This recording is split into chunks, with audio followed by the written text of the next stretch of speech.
Welcome to all. आज की इस वीडियो में देखेंगे हम लोग स्पेक्ट्रम का जो हम लोग सोशियो रिलीजियस रिफॉर्म मोमेंट्स देख लेते सामाजिक और धार्मिक सुधार आंदोलन, उसका अगला वीडियो देखेंगे। और इसमें हम लोग बात करेंगे तीतू मीर्स मूवमेंट की या तीतू मीर आंदोलन की।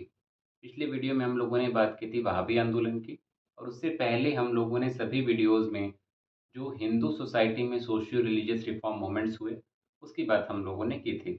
उम्मीद करते हैं आपने पीछे के वीडियोज़ देखे होंगे, और नहीं देखे हैं तो आप लोग देख लेंगे तो ज़्यादा बेहतर होगा।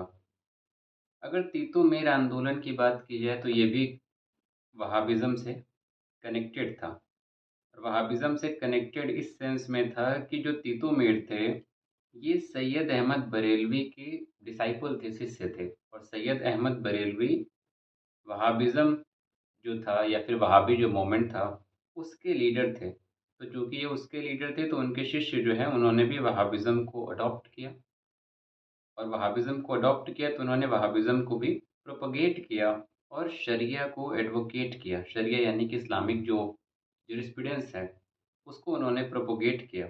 लेकिन ख़ास बात ये थी कि इस आंदोलन का जो मेन मकसद था, वो ये था कि जो बंगाल में लैंडलॉर्ड्स यानी कि ज़मींदारों का जो उत्पीड़न था आम लोगों पे, उन लोगों को कैसे कंट्रोल किया जाए, जैसे आम लोगों पे जो वो ज़्यादती कर रहे थे उसको कैसे कंट्रोल किया जाए, इसको लेके ये आंदोलन ज़्यादा सक्रिय रहा।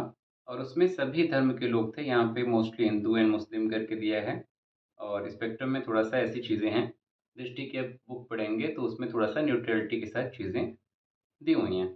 तो मेन उनका फोकस किस पे था? लैंडलॉर्ड्स पे था, जो ज़मींदार्स वहाँ पे ऑपरेशन कर रहे थे। ऑपरेशन यानी कि शोषण कह सकते हैं, उनके खिलाफ ये आंदोलन किया गया था।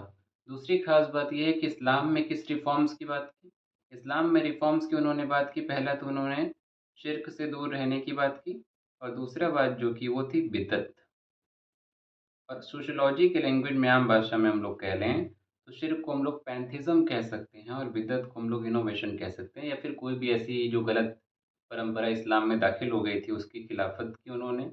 और शिर्क यानी पैंथिज्म, या फिर कह लीजिए कि एक साथ कई सारे भगवान की, जो हिंदुज़्म में जैसे वैदिक कल्चर के टाइम पे होता था, 33 उच्च कोटि के जो देवता या फिर 33 करोड़ देवता, जो भी बात हो, उसका समर्थन ना होना। और नेचुरल जो चीज़ों को में भगवान का जो है एक मान्यता है, स्पेशली हिंदुज़्म में, ये चीज़ें जो थीं, इसको इन्होंने इससे इनकार किया, और इसी को बोला जाता है पैंथिज्म।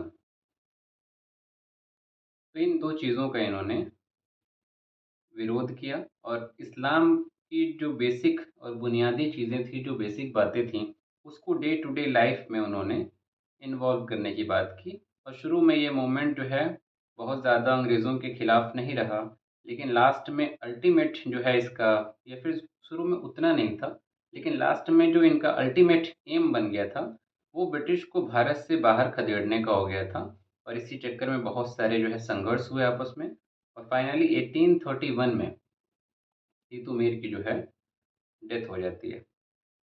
उनकी डेथ के बाद ये आंदोलन जो है बहुत कमज़ोर पड़ गया था। उसके बाद हमारा जो अगला मोमेंट है वो है फ़राइज़ी आंदोलन या फिर फ़राइज़ी मूवमेंट।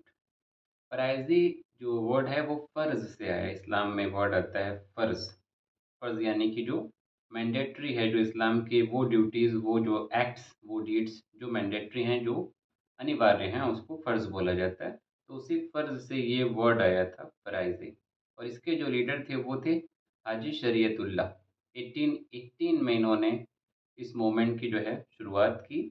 और इन्होंने भी जो इस्लामिक जो बेसिक प्रिंसिपल्स थे, उनसे जो दूरी हो गई थी उसको रिस्टोर करने की बात की। इस्लाम में जो कुरीतियाँ शामिल हो गई थीं, जो अन-इस्लामिक प्रैक्टिसेस थीं, उन प्रैक्टिसेस को ख़त्म करके वापस से जो चीज़ें अच्छी, या फिर जो इस्लाम के प्रिंसिपल्स, बेसिक प्रिंसिपल्स जो बताए गए थे, उस पे वापस लौटने की बात की थी।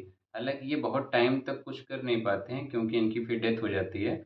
और इनकी डेथ के बाद इनके बेटे थे, नाम था दुदू मियाँ। इन्होंने इस मूवमेंट को आगे बढ़ाया, और इनकी ही लीडरशिप में, दुदू मियाँ की ही लीडरशिप में ये मूवमेंट जो है पीक पे पहुँचता है, बहुत ऊँचाई पे पहुँचता है। और 1840 के बाद ये मूवमेंट जो है रिवॉल्यूशनरी मूवमेंट में कन्वर्ट हो जाता है, क्रांतिकारी मूवमेंट के तौर पे बदल जाता है। और इसी मूवमेंट को उन्होंने एक ऑर्गेनाइजेशनल सिस्टम के तौर पे स्थापित करने की कोशिश की, क्योंकि पहले एक राजनीतिक ढांचा इसका नहीं था, लेकिन यहाँ पे इन्होंने एक संगठन के तौर पे इसको स्थापित करने की कोशिश की। और जो इनका मूवमेंट था उनको एक स्ट्रक्चर्ड वे में प्रोपोगेट करने की कोशिश की। और जो ज़मींदार थे उनके खिलाफ काम किया, क्योंकि ज़मींदारों का जो सप्रेशन हो रहा था उसमें हिंदू भी थे, मुस्लिम भी थे। तो जो ज़मींदार किसानों का शोषण कर रहे थे, किसानों की ज़रूरियात को नहीं समझ रहे थे, उनके खिलाफ आवाज़ उठाई। और साथ ही साथ इन्होंने अपनी पैरा मिलिट्री फोर्स भी ऑर्गेनाइज़ की थी। और यही कारण है कि इन्होंने बहुत ही जो है पावरफुल तरीके से, बहुत ही जो है कह सकते हैं एम्फेसिस दिया किसानों की ज़रूरतों पे और किसानों के साथ जो शोषण हो रहा था उस पे, और उसके खिलाफ ये लड़ते रहे, यहाँ तक कि इन्होंने अपने अकॉर्डिंग जो है, या फिर कह लीजिए कि शरीयत के अकॉर्डिंग अदालतें भी स्थापित की थीं। और बाद में ये मूवमेंट जो है, चूँकि जो प्लांटर्स थे उसमें अंग्रेज़ों का बहुत बड़ा रोल था। इंडिगो कल्टीवेशन, अगर आपने मॉडर्न हिस्ट्री पढ़ा होगा तो नील की जो खेती होती थी, तो प्लांटर्स बहुत शोषण करते थे।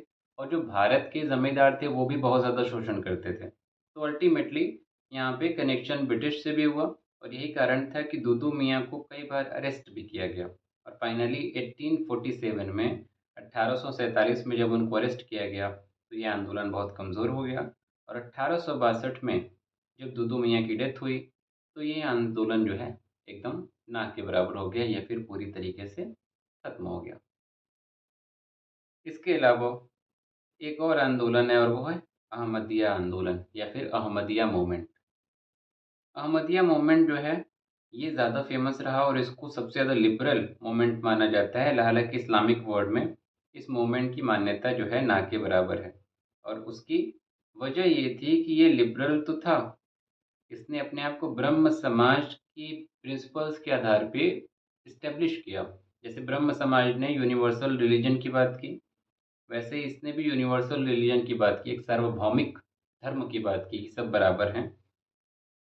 दूसरी खास बात ये थी कि जिसकी वजह से बाकी लोगों ने इस आंदोलन का विरोध किया, या फिर इस्लामिक जो वर्ल्ड है उसने इसका विरोध किया, क्योंकि जो इसके लीडर थे मिर्ज़ा ग़ुलाम अहमद, मिर्ज़ा ग़ुलाम अहमद ने अपने आप को मसीहा बताया। यानी कि ज्यूज़ जो मानते हैं कि एक मसीहा आएगा, तो मसीहा बताया।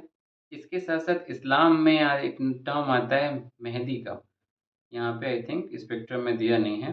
तो मेहदी जो है इन्होंने अपने आप को बताया इमाम मेहदी। और इसके अलावा क्रिश्चियनिटी में ये माना जाता है और इस्लाम में भी ये है कि जीसस जो है दोबारा आएँगे। हालाँकि फ़र्क इतना है, क्रिश्चियनिटी में ये बोला जाता है कि जीसस की डेथ हो गई है, दोबारा जन्म लेंगे। और इस्लाम में ऐसा है कि नहीं, उनकी डेथ नहीं हुई है, वो ऐसे उठाए गए थे और फिर उन वो वापस आएँगे। तो ये तीनों बातें उन्होंने की। और साथ ही साथ हिंदुइज़्म को भी इन्होंने कनेक्ट किया, और हिंदुइज़्म में उन्होंने बोला कि वो लॉर्ड कृष्णा के जो है, भगवान कृष्ण के अवतार हैं, इन्कार्नेशन हैं। तो सभी धर्मों का एक जो है कह सकते हैं कि रूप इन्होंने अपने आप में दिखाया, और इसकी वजह से सभी को कनेक्ट करने की कोशिश की। और यही कारण है कि उन्होंने universal religion of all humanity की बात की, यानी कि समस्त मानव के लिए एक सार्वभौमिक धर्म की स्थापना करने की बात की। दूसरी खास बात यहाँ पे ये है कि इन्होंने वेस्टर्न लिबरल एजुकेशन का समर्थन किया, पश्चिमी शिक्षा का इन्होंने समर्थन किया। और इनको जो मानने वाले लोग आए वही कहलाए अहमदिया समुदाय के लोग। और इन अहमदिया समुदाय के लोगों को बहुत से देशों में जो है मुस्लिम के तौर पे मान्यता नहीं है। दूसरी चीज़ एक ये है कि इसने मस्जिद को राज्य से अलग करने की बात की, यानी कि धर्म का राज्य से, देश से, प्रशासन से कोई कनेक्शन नहीं होना चाहिए। मानव अधिकार की बात की, सहिष्णुता की बात की। और ये मूवमेंट जो है आगे बढ़ा, लेकिन इसको मानने वाले बहुत कम प्रतिशत में हैं, लेकिन जहाँ पे भी हैं इनका एक अलग जो है सेक्ट ही पूरा हो गया है, क्योंकि बहुत सारी जो कंट्रीज़ हैं, इस्लामिक कंट्रीज़ हैं, वो इनको मान्यता नहीं देती हैं। तो आज के वीडियो में इतना ही। अगले वीडियो में हम लोग बात करेंगे सर सैयद अहमद खान की। उसके बाद हम लोग बात करेंगे देवबंद की, देवबंद आंदोलन की बात करेंगे। और फिर लास्ट में हम लोग बात करेंगे शिबली नोमानी की। उसके बाद हमारा इस्लामिक जो रिफॉर्म मूवमेंट्स है वो ख़त्म हो जाएंगे। और फिर उसके बाद कुछ सिख रिफॉर्म मूवमेंट्स हैं और उसके बाद फिर कुछ पारसी रिफॉर्म मूवमेंट्स हैं। तो उम्मीद करते हैं वीडियो पसंद आ रहा होगा, लेक्चर पसंद आ रहा होगा। अगर वीडियो पसंद आ रहा है तो इसको लाइक करिए और चैनल को सब्सक्राइब करिए और अपने दोस्तों के साथ वीडियो को शेयर करिए। Thank you.